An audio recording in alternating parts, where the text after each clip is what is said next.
Hello student, आपके अपने YouTube channel winner board पे आपका स्वागत है। आज हम एक्सप्लेनेशन करने वाले जो क्वेश्चन आते हैं वह आपसे दो क्वेश्चन पूछा जाता है और 4 नंबर का होता है। तो दो क्वेश्चन 4 नंबर यानी 8 नंबर का क्वेश्चन आपका फिक्स रहता है।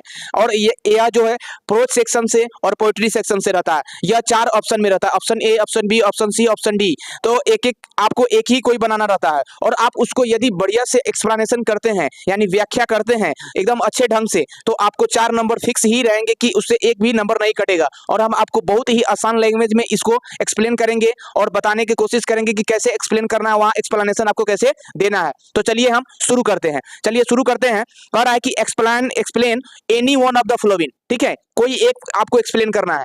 ये देख लेते हैं सबसे पहले कि the work on one's self is to follow the earth toward moral development as a free person and under self impose discipline. यह जो लाइन है वो कहां से लिया गया, सबसे पहले तो पहचानना होता है। यह जो लाइन है वो लिया गया भारत इज माय होम से लिया गया। डॉक्टर जाकिर हुसैन इसके राइटर है। ठीक है, तो देखिए हम यहीं से हम शुरू करेंगे। सबसे पहले लिखेंगे कि this line has been taken from the lesson Bharat is my home. यह जो लाइन है लिया गया है Bharat is my home chapter से, याद रखिएगा। Which has been beautifully written by doctor Zakir Hussain. किसके द्वारा लिखा गया है? डॉक्टर जाकिर हुसैन के द्वारा सुंदरतापूर्वक इस चैप्टर को लिखा गया है। ठीक है, जो सबसे पहले तो यही लाइन हम लिखेंगे और उसके बाद लिखेंगे नीचे कि in the author say that. ठीक है, the author say that, author कहते हैं कि देयर आर टू एस्पेक्ट के मतलब क्या होता है? पहलू। ठीक है, पहलू होता है। एस्पेक्ट ऑफ वर्क यानी कि काम करने की दो पहलू होती हैं। प्रत्येक व्यक्ति के काम करने की कितनी पहलू होती है? दो पहलू होती है। First work for one self, पहला काम खुद के लिए, दूसरा सेकंड फॉर द सोसाइटी, दूसरा क्या है? सोसाइटी के लिए। In first work on one self to follow the earth toward moral development as free persons and under self impose.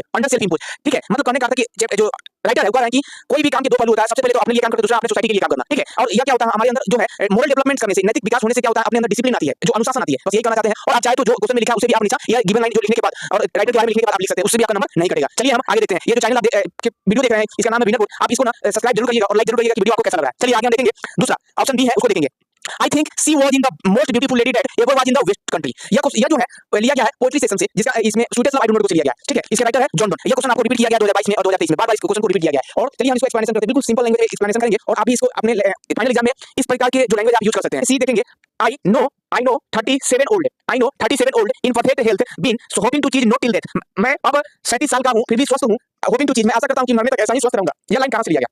यह लाइन आपका लिया गया है एक चैप्टर है सॉन्ग ऑफ माई सेल्फ, उसे लिया गया है। चलिए इसको हम एक्सप्लेन करने के तरीका आपको बता देते हैं। एकदम सिंपल लैंग्वेज आपको बताएंगे और इसी प्रकार की लैंग्वेज आप अपने एग्जाम में फॉलो करिएगा। ठीक है, एक्सप्लेन थ्री, तीन को सी को एक्सप्लेन करना है। ठीक है, हम सी को एक्सप्लेन करने जा रहे हैं। This line has been taken from, आप लाइन की जगह पे यहां पे स्टैंजा लिखिएगा तो अच्छा रहेगा। Stanza, this stanza has been taken from song of myself which has been beautifully composed by Walt Whitman. ये किसके द्वारा कंपोज किया गया है? वाल्ट विथमैन के द्वारा। He said that every atom of blood, ठीक है, हमारे खून का प्रत्येक कतरा जो है, कहते हैं कि हम एवरी एटम ऑफ ब्लड, हमारे खून का प्रत्येक कतरा and tongue is same and formed for this soil. इसी सोइल से मिलकर बना है। एंड यही के जो हवा से मिलकर बना है। From here of parent born here from parents the same। जिस प्रकार मेरे माता पिता और उनके माता पिता और मैं अपने माता पिता से जन्मा हूं, ठीक उसी प्रकार मेरे माता पिता जो है माता पिता उनके माता पिता से जन्मे हुए हैं। ठीक है, पेरेंट्स से जन्मे हुए हैं और हम सभी के जो अंदर खून है वह इसी मिट्टी से मिलकर, इसी हवा से मिलकर बना है। ये इंडिया की हवा मिट्टी से मिलकर बना है। आई नो मैं अब 37 ईयर ओल्ड का हो चुका हूं, इन परफेक्ट हेल्थ, मैं स्वस्थ भी हूं। I am in good health, मेरा जो स्वास्थ्य अच्छा है। होपिंग टू चीज नॉट टिल डेथ, और मैं आशा करता हूं कि मरने तक भी मैं इसी प्रकार से स्वस्थ रहूंगा। चलिए इसी प्रकार से आप जो है एक्सप्लेन कर सकते हैं। ठीक है।